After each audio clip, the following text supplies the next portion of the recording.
Hi, welcome back to Cheyenne, Wyoming Urban Gardener. This is Debbie, and you're taking a look at some ribs that I'm making right now in the crock pot. This is actually a rice cooker, but it also has a crock pot button on it. I have a separate crock pot, but just a few ribs for us for dinner. It doesn't need to have a whole pot full. And I've got those cooking away right now in some Carolina barbecue sauce. Gonna be really good. And then I also have some southern style greens going on in the stock pot on the stove. These are actually going to be canned up, so probably have about 4 pints in here, not really a huge amount, or a couple of quarts of greens. These are kale and collards right now. That's what I have going on in the garden as far as greens go for harvesting and cooking down, but wanted to show you those. And then I wanted to show you something else a little bit exciting. And look here what I have. This is one of the super sauce tomatoes that started getting some color on it. And I go ahead and I pull my super sauce or any of my tomatoes early because I don't want pests getting into them. I could actually show you a couple of the super sauce tomatoes that I pulled along with this one. And those two actually have a little bit of some pest damage on them because I do not use pesticides or anything. They're still perfectly edible and we'll still process them as I will any other tomato. But this is the super sauce tomatoes that get anywhere from 1 to 4 pounds. This one is definitely over a pound. Huge, huge tomato. Very, very happy with this. I don't know if I will grow this variety again. I still have some seeds left, so next season I probably will do a few of them. But I did notice that the tomatoes really weigh the plants down. The plants do not get very large overall. They get about 4 to 5 feet tall. Mine were more along the lines of about 4 feet tall. I had one that got to about 5 feet. But once you get these size tomatoes, and there are several of them on a vine, then it really pulls the plant down because they're just so heavy. So here is a comparison of what the super sauce tomato looks like. And this is a pretty large red delicious apple. And then of course I've got my little pear tomatoes, which my pear tomatoes are not little in comparison with other people's pear tomatoes. As you can see, they're pretty hefty for little pear tomatoes. So you can see one of those alongside a super sauce tomato.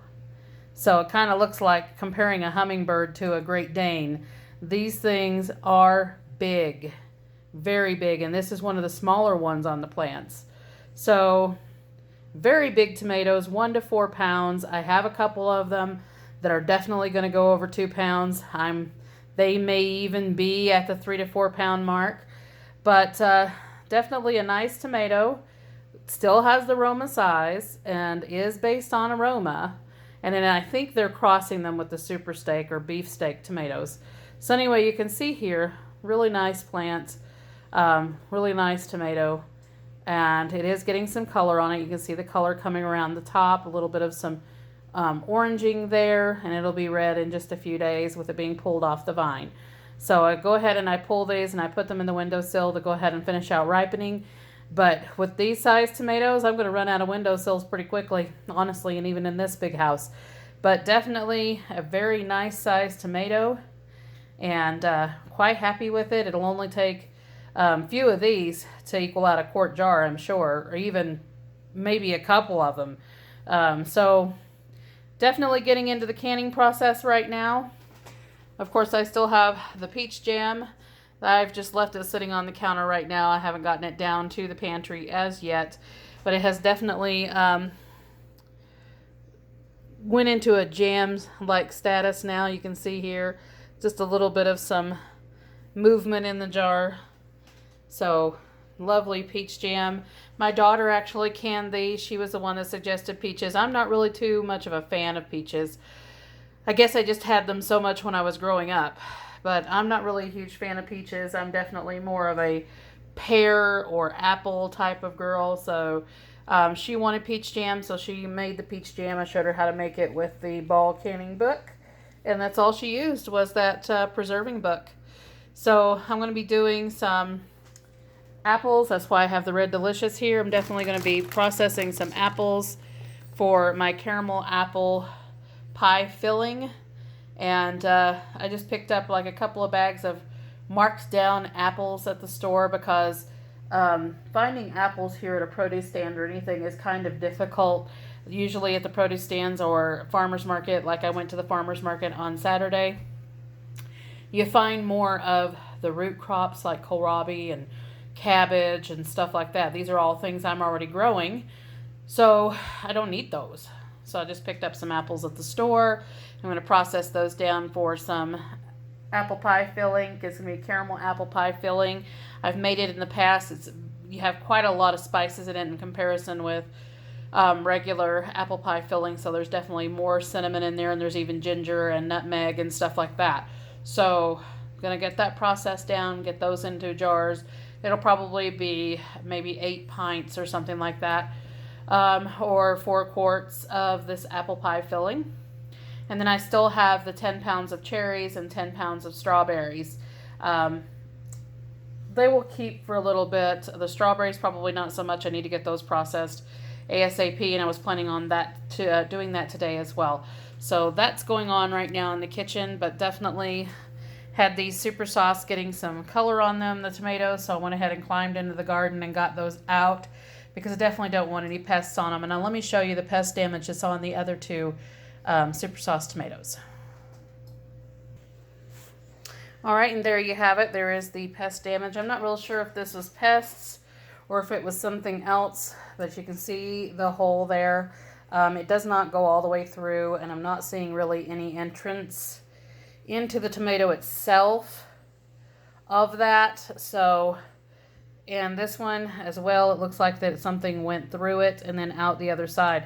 I'm highly suspecting this is probably ants that did that, just checking out to see what it was, and then left it alone after that. So as you can see, most of the tomato is fine. It's just that one little place there. And I've seen tomatoes in the past have those too, so it could be even a defect and not have anything to do with pests at all. But this tomato is actually the larger out of the 3, with this one being the smallest. This is the one that I was showing you a moment ago that doesn't have any real marks on it other than just some little tiny blemishes that have nothing to do with pest damage or anything. And then this one, of course, is with the damage, and that one with the damage. But this one is definitely the larger. Maybe this one is a little bit wider, could weigh a little bit more, but this one is a little bit longer. So I'm going to check and see how much these weigh. Let me get my scale out. I'm not thinking they'll go over a pound, but we'll see. All right, we have the scale zeroed out here, so I'm going to go ahead and weigh the one without any damage. All right, and a nice tomato, 10 7/8 of an ounce. There you can see that, of ounces. So 10 ounces and 7/8.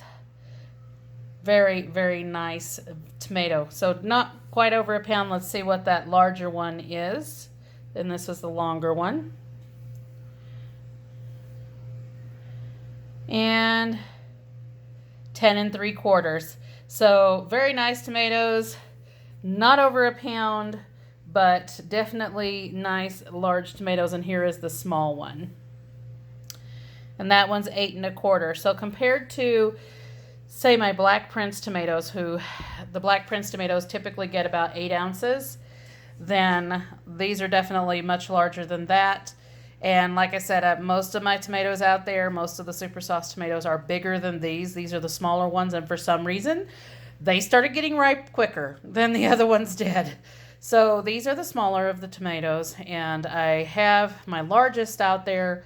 I'm thinking you're going to go over 2 pounds, but we'll find out.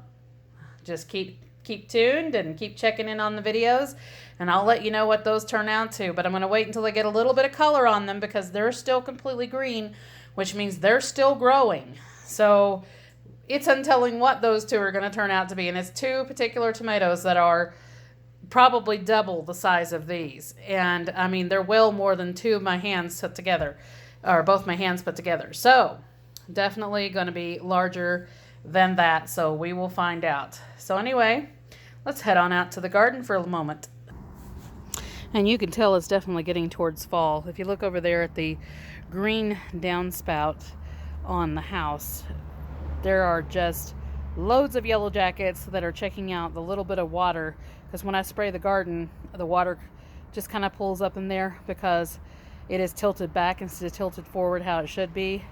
So they're going there to get their water, and there's loads of yellow jackets and waspers and things like that getting their water from there, which is pretty much their option because there's not a whole lot of water around here.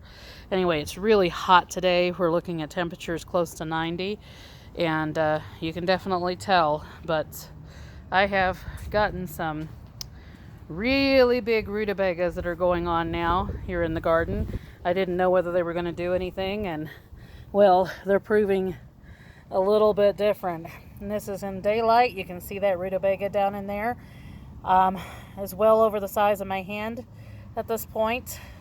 So nice rutabagas coming on. Hope they get much larger. And all of the plants are producing rutabagas that size. So nice deal. And I've got broccoli that is now setting on the plants that were brought from the back to the front that were being shaded out. So I've got little bitty broccoli coming on. And I've got a bit of surprise for you. Remember the cauliflower that I was saying I didn't know whether or not it was going to make a head because it was so damaged, and it has been so long that it's been out here and I didn't know what was going to happen with it? Well, surprise, I've got cauliflower heads coming on. I am so happy about that because that means that I didn't waste my time. So we got cauliflower heads coming on. That's the only one that I see so far, but the other plants are definitely going ahead and coming on, and I did see some little buds down in the centers of them, so there are going to be some cauliflower heads. Just hope it has enough time to get them finished because we're now down to the wire before cold weather starts setting in. Usually a little bit after Labor Day is when cold weather starts hitting here. So we're really down to the wire. So I'm hoping and praying that the weather will hold out until the beginning of October, because if it does, then that means we will get more harvest out of this garden because there's more tomatoes that are coming on in the super sauce. So, and I was talking about those possible 2-pound tomatoes. Let me see if I can find them in here. You can see them. It would be those two right back there. Do you see the size of those tomatoes? And that plant is the smallest one, and it's really suffering right now. You can tell with all of the browning on it, but it is still producing even though it's got the browning on it. But you can see the size of those tomatoes. There's no color on them. They're still very green, so they are still growing. And you can see the size of one of the tomatoes coming on in comparison with those two, and those are the largest ones. So I'm thinking more than 2 pounds, but we'll find out. And so just keep watching the channel and you'll see my update sometime in the near future of saying we're ready to weigh those big guys right there. Anyway, just looking at all the flowers in the garden right now. All of my peas are blooming again and getting ready to put on more peas. I'm letting them now make peas in the shell instead of just eating the pods and peas all together. So I've got peas hanging everywhere in there, just getting the peas in the shell ready, and they are so delicious. I tried one this morning that was pretty ready, and oh my goodness, it's going to be so good when I start shelling those. Anyway, beautiful, beautiful peas. I love the color of the blooms. This would be the Cascadia peas and the Alaska snow peas, which surprisingly enough have either been between white blooms or this fuchsia and purple, as you can see in there. Just beautiful, beautiful flowers. I would grow them just for the decorative purposes, to be honest. And I have a whole nother harvest of beans coming on, and I had already picked them, and I'm getting ready to process those as well, and get those into jars. So I've got so much going on right now. It's been so busy. I was talking with Suburban Homesteader, Wyoming, Arizona earlier today about just how busy it has been here. And I did pull one of my purple peppers and gave that one to my stepdaughter a couple of days ago, and they are really nice and big. You can see that one poking out right there. And I have so many of them coming on, and I've got so many green bell peppers coming on, and the lunch sweet peppers coming on. And those are all from the seeds that I had saved from bell pepper, except for those purple ones. The purple ones, I actually got those at Walmart. And the giant Marconi. Other than that, all the peppers that I have are from seed that I had saved from a bell pepper and from a sweet snacking pepper that comes in the bags. And then look at my zinnias. They bloomed just a couple days ago, and just absolutely gorgeous, and they've still got plenty of buds on them. Just looking forward to all the colors out here. These are just varying different colors of zinnias. Look at that. Isn't that gorgeous? And then my calendula also bloomed. Look at those. All different colors of oranges and yellows. And some of them pretty unique with the heads that they have. Just all kinds of different varieties. I just got a kind of a mix of calendula. But beautiful flowers. And still got plenty that are getting ready to bloom. Lots of bloom heads in there. And the bees are loving them. I've been drawing in more honeybees. And it's really strange here in Wyoming because we have yellow jackets that act like honeybees. They actually go around and collect nectar and are doing some of the pollinating. It's very strange. I guess it's because there's just not a whole lot of food here in Wyoming for them. And as you can see, most of the bees that you're seeing going around in the frame are actually yellow jackets that are going around and gathering nectar. So it's really funny to see that, because in Tennessee they're definitely predators. They are meat eaters, and I see them carrying earthworms and caterpillars and stuff like that, and I'm sure that they would do that here, but they just don't see them as much because I don't have a whole lot of pests in my garden, even though you saw the pest damage on my tomatoes. The rest of my tomatoes are not like that. So I don't know exactly why they change. I guess just because of necessity. But anyway, the garden's looking great. And there will be more updates soon. So anyway, like, subscribe, hit the notification bell if you want to see notices on new videos as they come out. And we shall see you in the next one.